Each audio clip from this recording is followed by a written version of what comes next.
Well, so far this Rostermania period has not brought us much good news. Free agents galore, and now it's looking like Reciprocity, Luminosity, and Gen.G will not be a part of the CDL in 2020. Get the take as far as who's a free agent now and who else might be investing into those last 3 spots for the CDL in 2020. Coming right up.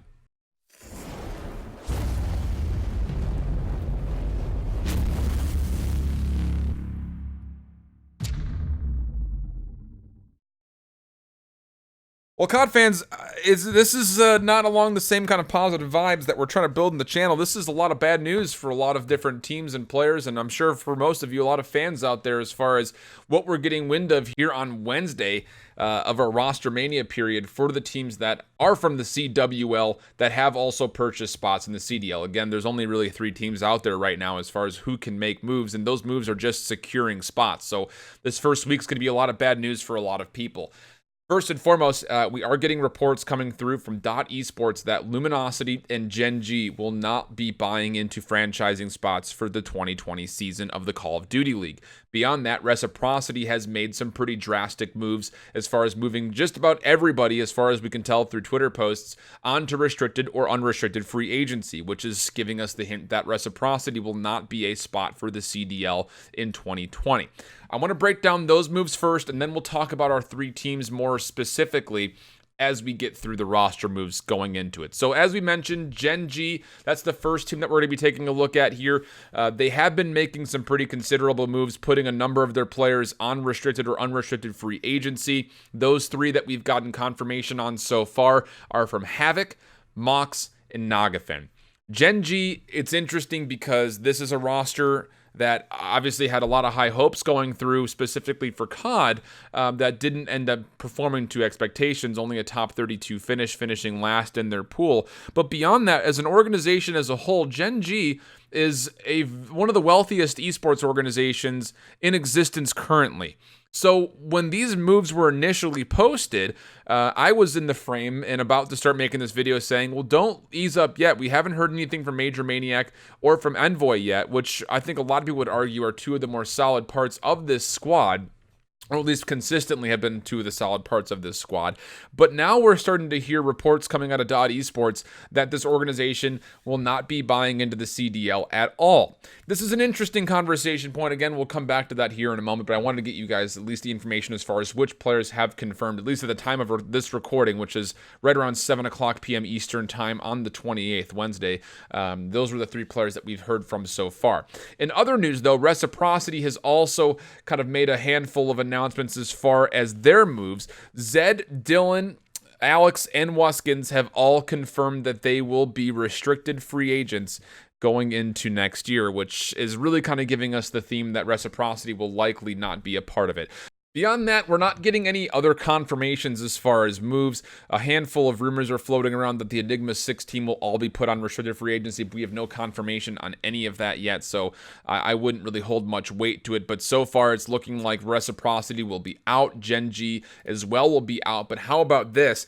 We're also getting some reports here from Esports. They posted up an article earlier today. Actually, as I'm making this, it's literally telling me a minute ago this was posted, that both Gen.G and Luminosity have been denied spots in the inaugural season of the Call of Duty League for 2020, which is very interesting because both of these teams not only have had success in Call of Duty, but both of these organizations actually have controlling stake, or at least management stake, when it comes to teams in the Overwatch League. Gen.G, part of the Seoul Dynasty, looking really solid as far as what they've been able to do in the Overwatch League through now almost 2 full seasons.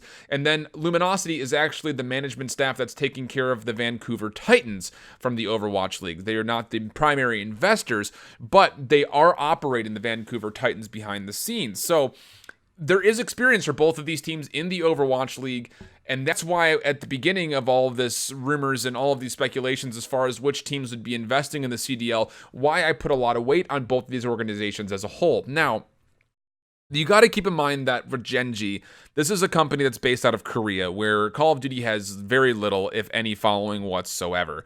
And that is probably a lot of the reason why this organization as a whole may not have been considered as fully as other organizations. But in this report from Esports, Preston Byers, the writer, actually cites that through a source that Genji actually fumbled late in the negotiation process, which kind of goes to show that maybe they weren't quite ready for a Call of Duty. So, there's a lot of things that we could speculate about that, but they have been excluded from taking part in the first season of the Call of Duty League. In other news, Luminosity has apparently also been denied participation in the 2020 season. Now, that doesn't really give us a lot as far as the reasons why, where there are also fumbles that were there. It just says that they're not going to be participating. And based on the verbiage that he's using as far as they've been denied, it kind of goes to show that maybe they're just getting, the CDL's getting better offers from other teams. That's kind of my next follow-up, because we've got Luminosity that will be, at least based on these sources, out. Gen.G, also based on these sources, out. Reciprocity with their moves, we don't have confirmations that they're going to be out, but you figure that if they were going to be a part of the next year, that they would be keeping at least some parts of their roster. Putting them all in restricted free agency is kind of showing that they're not going to be a part of the teams next year. So, who do we have left?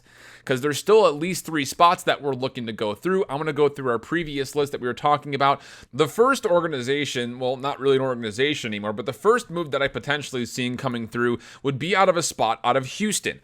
Now, again, a lot of you might remember that the Houston Outlaws were owned by Optic Gaming, and that was kind of one of my favorites to be another Houston-based organization up until Immortals bought them out. But since Immortals own stake in the LA Valiant in the Overwatch League, they cannot also own the Houston Outlaws. That brings in a new owner. Lee Zeben, $40 million, able to buy the majority stake of the Houston Outlaws, is now the new owner. There's also some speculation and whispers floating around that Hex might be looking to work with him to make a realistic spot happen for Houston for the Call of Duty League in 2020. So that's where I kind of have my first hint.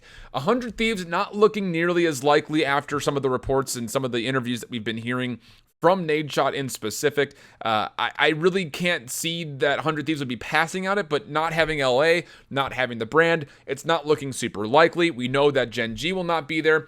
FaZe Clan is still a potential opportunity for one of those last 3 spots that we're looking for the 12 teams for 2020. They have not made any moves at all with their roster yet outside of reclaiming the players they put out on loan. So there's very much so a potential that FaZe Clan could still be buying in. Luminosity, we know, will no longer be there. E-United. A lot of you guys are sitting there saying, well, E-United is not going to have the money to buy. That's not true at all. E-United was in the final talks for a spot not only with the Overwatch League, but also with the LCS and NA. So there's definitely the money there for E-United to have a spot. It just comes down to where those conversations are going. This is, again, another roster that we've heard nothing about restricted or unrestricted free agency for any of the players. So is there a potential for E-United to get a spot? Absolutely, yes. Evil Geniuses is confirmed out. They made that announcement earlier. My eyes also go to Heretics, who I would not be surprised to have a potential shot at a bid. Not only are they backed up by KFC, but recently, as of about May, left back from Real Madrid, Sergio Reguilon, pardon me on that pronunciation, probably completely butchered it. He's actually partnered up with Team Heretics as a major investor as well. So there's definitely the money there for Heretics, and with the pull that the Spanish community has shown throughout the course of the last few years, it very well could be likely that Heretics might have a spot at the table. Beyond that, though, I can't see any other current orgs potentially getting there. Enigma 6, maybe, but I don't know if there's going to be enough of a base support base there for them to really be considered. Other organizations that might still have a chance at this. G2 Esports we have heard very little from since their time not getting through the PLQ. I still think there could be a potential that G2 Esports very well might be involved.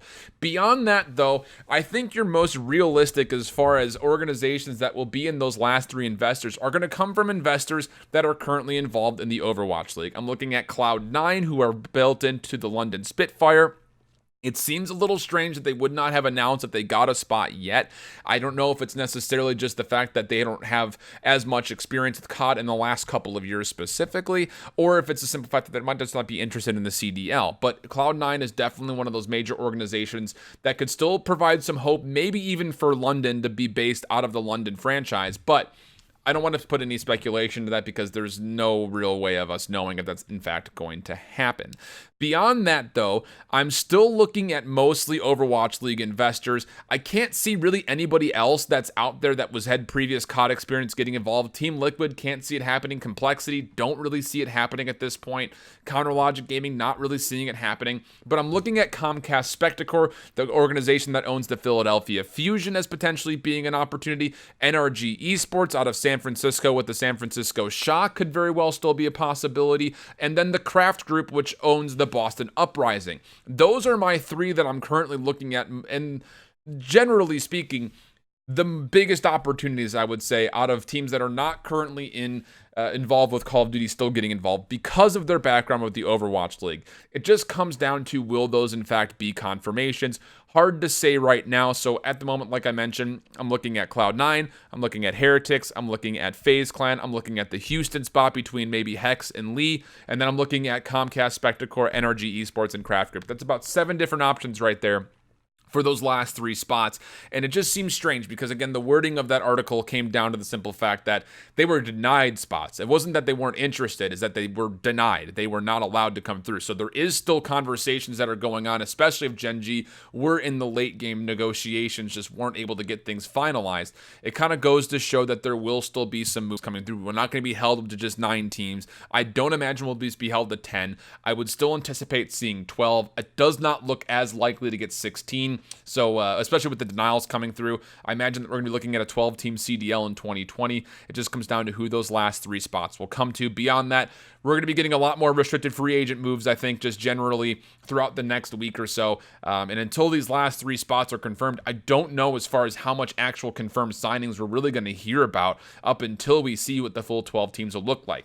As a kind of final thought, it is important to note that there were a few Overwatch League teams that were late to the game and made moves all the way up until about the last week until the Overwatch League started. So it is still possible that we could be dealing with no roster moves for some time. If you're enjoying these type of recaps and updates and news posts for you guys, make sure you guys hit that subscribe button. I like to kind of build on production value and responsible reporting when doing these things, not just going off of rumors. So if I hear from sources, I will let you guys know about it. Till the next one, though, hope you guys keep holding it down. Later. Bye-bye.